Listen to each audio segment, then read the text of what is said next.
नमस्कार। Easy learning tree junior में आपका स्वागत है। आज सुनिए कमलेश्वर की लिखी कहानी, एक थी विमला। इस घर की ओर हर नौजवान की आंखें उठती हैं। घर के अंदर चहारदीवारी है और उसके बाद है पटरी, फिर सड़क है जिसे रोहतक रोड के नाम से जाना जाता है। अगर दिल्ली बस सर्विस की भाषा में कहें तो इसका नाम है रूट नंबर 27। 27 नंबर की बस यहीं से गुजरती है और विमला के घर के ठीक सामने तो नहीं, बाईं ओर कुछ हटकर बस स्टॉप है। बस स्टॉप पर बहुत चहल पहल रहती है। वहां खड़े होने वाले लोग और नौजवान उस सामने वाले घर को आसानी से देख सकते हैं। ये मकान विमला का है, यानी विमला इसमें रहती है। वैसे बाहर खंभे पर उसके बाप दीवानचंद के नाम की तख्ती लटक रही है। विमला की तरफ सभी की आंखें हैं, खास तौर से उन नौजवानों और युवक दुकानदारों की जो वहीं आसपास रहते हैं। विमला गर्ल्स पब्लिक कॉलेज में पढ़ने जाती है। देखने में सुंदर है और उसकी उम्र यही करीब 20 साल की है। जब वह घर के पास बस स्टॉप पर उतरती है तो उसके साथ नौजवानों का एक हुजूम भी उतरता है, पर वह किसी की परवाह नहीं करती और सीधी अपने घर में चली जाती है। उसके वापस आने का वक्त करीब 2 बजे होता है। उस वक्त बस स्टॉप के पास सामने की दुकानों के नौजवान मालिक भी जमा हो जाते हैं। सब आंखें विमला को देखती हैं, उसका पीछा करती हैं, पर वह अपने में मग्न सड़क पार कर जाती है। लोगों का कहना है कि उसने कभी नजर उठाकर किसी को नहीं देखा। एक दिन बस से उतरते हुए उसकी साड़ी चप्पल में उलझ गई थी और झटके से सब किताबें और कापियां बिखर गई थीं। इंतजार में खड़े नौजवानों ने फौरन एक एक किताब उठाकर उसके हाथों में थमा दी थी और उसकी नजरों से कुछ पाने की तमन्ना की थी। खास तौर से एक नौजवान ने बड़ी सज्जनता से आगे बढ़कर पूछा था, आपके चोट तो नहीं आई? जी नहीं, विमला ने बहुत शालीनता से कहा था और अपनी किताबें लेकर चली गई थी। दूसरे दिन वही नौजवान खास तौर से विमला के सामने पढ़ने के लिए 1 बजे से बस स्टॉप पर खड़ा था। आखिर एक बस से विमला उतरी। पहचान को और गहरा बनाने के लिए उस नौजवान ने बढ़कर उससे बात करनी चाहिए, पर विमला चुपचाप सकुचाती सड़क पार कर गई। बहुत दिनों से यही हो रहा है, पर विमला है कि उसमें जैसे कोई ज्वार ही नहीं उठता। अगर उठता भी है तो वह बहुत शालीनता और सफाई से उसे दबा जाती है। किसी ने भी उसे अनजान आदमियों के साथ आते हुए नहीं देखा, बात करते हुए नहीं देखा। विमला का बाप बहुत पैसे वाला भी नहीं। वह किसी प्राइवेट फर्म में काम करता है और अपने घर का भार उठाए उम्र काटता जा रहा है। हाँ, विमला को यह एहसास हर वक्त रहता है कि उसका बाप है और वह बहुत समझदार व मेहनती आदमी है। अपने बाप के संघर्ष को वह जानती है। घर की खस्ता हालत भी उससे छिपी नहीं है, पर वह यह भी जानती है कि बाप के रहते उसे कोई दुख नहीं हो सकता। पढ़ाई खत्म करने के बाद वह कहीं नौकरी करेगी, छोटे भाइयों को पढ़ाएगी और अगर कोई अच्छा सा नौजवान मिल गया तो बाद में उससे शादी कर लेगी। इस पहले मकान के आसपास रहने वाले सभी लोगों की यह पक्की राय है कि विमला एक निहायत और सुसंस्कृत लड़की है। उसकी जबानों पर सिर्फ उसकी तारीफ है। विमला के बाप दीवानचंद का कहना है कि वे सिर्फ विमला की पढ़ाई खत्म होने का इंतजार कर रहे हैं। जिस दिन उसने बीए पास किया, वे किसी बहुत अच्छे नौजवान से उसकी शादी कर देंगे। अगर विमला कहीं खुद शादी करना चाहती है तो भी उन्हें कोई इनकार न होगा। शर्त एक ही है कि लड़का अच्छे घराने का और अच्छी नौकरी या कारोबार में लगा हुआ होना चाहिए। विमला के घर की तरह शायद हजारों घर हैं और उसकी तरह की लाखों लड़कियां भी हैं, उतनी ही सुंदर, सुशील और समझदार। हर लड़की पढ़ रही है और अपने घर के खस्ता हाल से परिचित है। अपने बाप भाइयों के संघर्ष की जानकारी उसे है। हर लड़की अपने घर को और अच्छा बनाना चाहती है।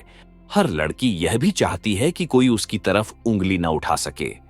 सब लोग उसके बारे में बहुत अच्छी अच्छी बातें सोचें, उसकी खूबसूरती को सराहें और गुणों की प्रशंसा करें। वह अपने घर की इज्जत का जीता जागता नमूना बने और बाप भाइयों की नाक उसकी वजह से ऊंची रहे।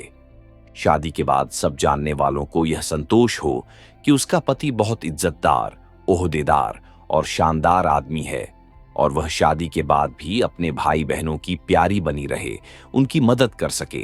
और घर में गौरव प्राप्त करे। पहले मकान में रहने वाली विमला भी यही चाहती थी, और जो वह चाहती थी वह सब उसके सामने पूरा भी होता जा रहा था। उम्मीद भी यही है कि उसके सब सपने साकार हो जाएंगे, क्योंकि जो कुछ वह चाहती है वह पा लेना बहुत मुश्किल भी नहीं है। और उस पहले मकान यानी विमला के घर यह कहानी यहीं खत्म हो जाती है, क्योंकि अभी इससे आगे कुछ हुआ नहीं है। इस तारीख तक घटनाएं यहीं तक पहुंची हैं, इसलिए यह बात यहीं पर खत्म होती है। परमात्मा करे सबको विमला जैसी सुशील और समझदार लड़की मिले और किसी की नाक नीची न हो, क्योंकि दुनिया यही चाहती है। विमला के घर से यह मकान काफी दूरी पर है। यूं देखने पर विमला और कुंती का कोई संबंध भी नहीं है, पर न जाने क्यों उसमें विमला की झलक सी दिखाई पड़ती है। विमला कुंती को नहीं जानती और न कुंती उसे। यह भी जरूरी नहीं है कि जो लोग विमला को जानते हैं वे कुंती को जानते ही हों। बहुत से ऐसे लोग हैं जो कुंती को कतई नहीं जानते। इत्तेफाक की बात यह है कि कुंती का मकान भी इसी सड़क पर है। मकान क्या, एक कमरा कह लीजिए। कई साल पहले पूरा मकान लाल का हाथ तंग होता गया और मकान के कमरे किराए पर चढ़ते गए। उनके मकान के फाटक पर भी पहले उनके नाम की तख्ती रहती थी, पर फिर उस पर बाकी किराएदारों के नामों की तख्तियां लटक गईं और मकान में हिस्सेदारी के अनुपात का सम्मान करते हुए फाटक पर औरों का हक हो गया। मनोहर लाल की तख्ती वहां से उठकर कमरे की दीवार पर चली गई। जिस वक्त वह तख्ती कमरे की दीवार पर पहुंची, उस वक्त मनोहर लाल की हालत बहुत खस्ता थी। नौकरी करने के बावजूद खर्चे का पूरा नहीं पड़ता था। कर्जा भी सिर पर चढ़ता जा रहा था। कुंती से बड़ा एक लड़का था तो जरूर, पर वह शादी के बाद अलग हो गया था। उसने सभी संबंध तोड़ लिए थे। घर से उसका कोई वास्ता नहीं रह गया था। अब घर के 5 बच्चों में सबसे बड़ी कुंती ही है। एक छोटी बहन और 3 भाई और है। एक दिन दिल का दौरा पड़ने से मनोहर लाल की मौत हो गई। उस वक्त कुंती इंटर में पढ़ रही थी। मनोहर लाल के मरने के बाद घर की देखभाल और खर्चे का पूरा भार कुंती पर ही आ गया था। दीवार पर लगी हुई तख्ती उतारकर अपनी पुरानी चीजों वाले बक्से में आदर से रख दी गई थी, क्योंकि जब जब कुंती बाहर से आती थी वह तख्ती देखकर उसकी आंखें भर आती थीं। मरने से पहले मनोहर लाल को यही संतोष था कि कुंती जैसी सुशील समझदार लड़की कम से कम इस जमाने में मिलना बहुत मुश्किल थी।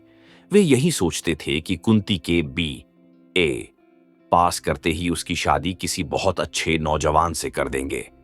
ऐसे नौजवान से जिसका खानदान भी ऊंचा हो और जो खुद ऊंची जगह पर हो। अगर कुंती चाहेगी तो वे उसकी पसंद के लड़के के लिए तैयार हो जाएंगे, क्योंकि उन्हें सिर्फ कुंती की खुशी चाहिए थी। बहरहाल उन्होंने न जाने क्या क्या सोचा होगा और कुंती ने क्या क्या मन में तय किया होगा। जहां से हम उसे जानते हैं वहां से सिर्फ इतना ही बता सकते हैं कि वह इस वक्त एक नर्सरी स्कूल में मास्टरनी है, जहां से उसे 100 रुपये तनख्वाह के रूप में मिलते हैं, जिससे छोटे भाई बहनों की पढ़ाई का पूरा खर्चा भी नहीं निकलता। नर्सरी स्कूल से लौटने पर वह किसी जगह ट्यूशन के लिए भी जाती है। वह संघर्षों के बीच से गुजर रही है और अपने घर की इज्जत को बचाए रखने का भरसक प्रयास कर रही है। जैसे जैसे वह सारा सामान मुहैया करती है, चींटी की तरह हर वक्त चुपचाप काम और प्रयास में लगी रहती है। उसी के घर के पास एक सर्राफे की दुकान है और खरात का काम करने वाले सरदार का कारखाना। असल में वह खरात का कारखाना भी उसी सर्राफे का है। उसमें काम करने वाला सरदार उसका नौकर है। उस कारखाने में तमाम पुरानी चीजें भरी हुई हैं। अंट संट तरीके से बोरे भरे हुए हैं जिनमें पुराना सामान है। सर्राफे की यह दुकान गरीबों को बहुत सहारा देती है। पिछले 5 बरस से कुंती अपनी परिस्थितियों से लड़ती आ रही है, लेकिन कैसे यह शायद किसी को नहीं मालूम। बलवंत राय सर्राफ की दुकान में शीशे की अलमारियां हैं जिनमें चांदी कांसे का जेवर सजा हुआ है। एक सेफ दीवार में खड़ी हुई है जिसमें उसके कहने के मुताबिक सोने का सामान और कीमती पत्थर मोती वगैरह बंद है। बलवंत राय है तो सर्राफ पर उसके कितने कारोबार हैं इसका ठीक ठीक पता किसी को नहीं है। पुराना सामान भी खरीदता है और नए का व्यापार भी करता है। वह नए से नए फैशन के कपड़े पहनता है, पर पेट ज्यादा निकला होने के कारण हर कपड़ा उसके ऊपर बहुत बेडौल लगता है। वह लोगों की मुसीबत परेशानी में काम आता है। इस दूसरे मकान यानी कुंती के घर से बस स्टॉप जरा दूर पर है। वहां से वह पैदल घर तक आती है।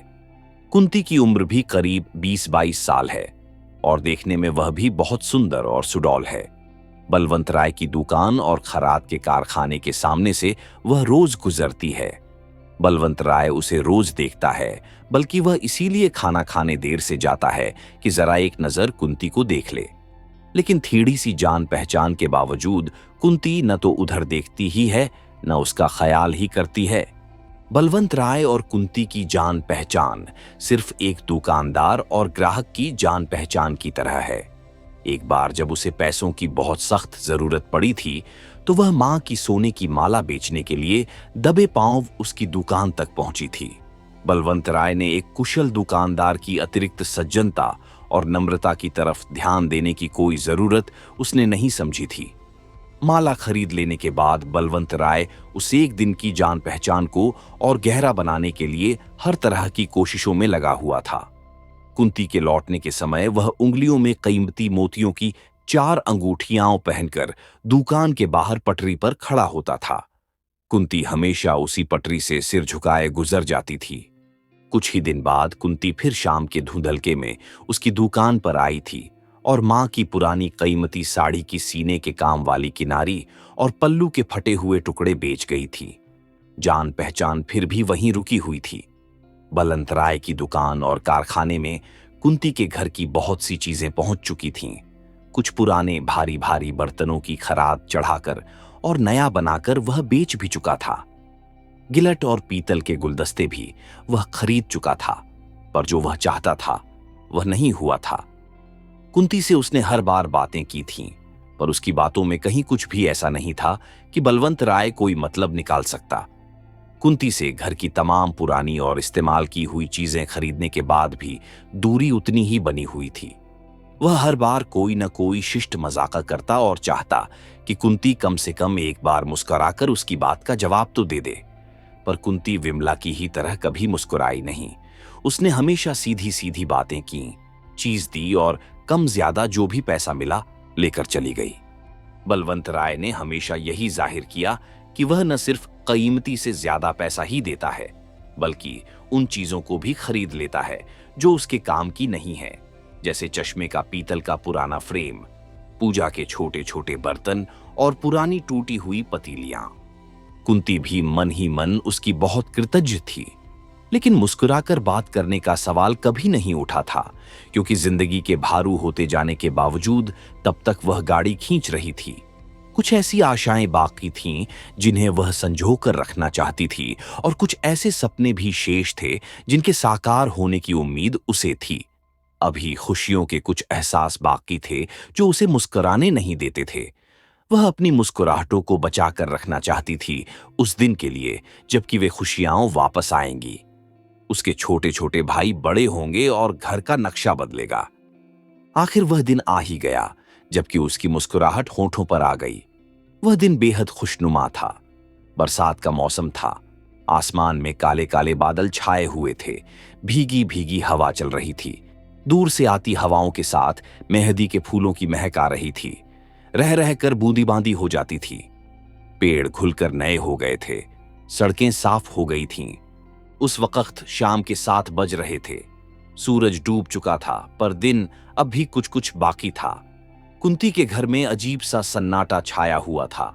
मां को 2 दिन पहले बेहोशी का दौरा पड़ा था। घर में इलाज कराने के लिए पाई नहीं थी, इसलिए वह जनाने अस्पताल में पड़ी हुई थी। उसे देखने जाने और तीमारदारी में सब पैसे खत्म हो चुके थे। तीनों भाई और अकेली बहन समझदार और नेक बच्चों की तरह चुपचाप अधपेट खाए बैठे हुए थे। किसी के चेहरे पर कोई शिकायत नहीं थी।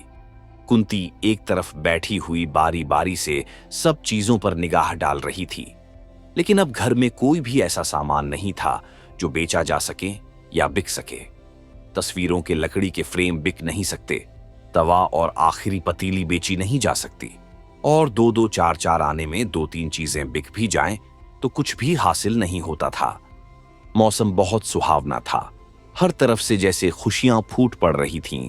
पेड़ों पर अजीब सी ताजगी छाई हुई थी और ऐसे खुशनुमा वक्त में कुंती की आंखें रह रह कर भर आती थीं। दिल में अजीब सी हूक उठती। भाई बहनों के मासूम चेहरों की तरफ जब वह देखती थी तो मन बैठने लगता था और आंसू नहीं थमते थे। आखिर वह कमरे के बाहर आकर खड़ी हो गई।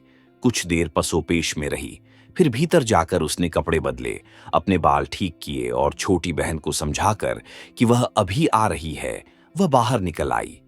उसकी चाल में कोई संकोच नहीं था। मन अजीब सी मजबूरी की अनुभूति और हिचक से भरा हुआ था और वह हमेशा की तरह फिर बलवंत राय की दुकान पर खड़ी थी। शाम गहरी हो गई थी।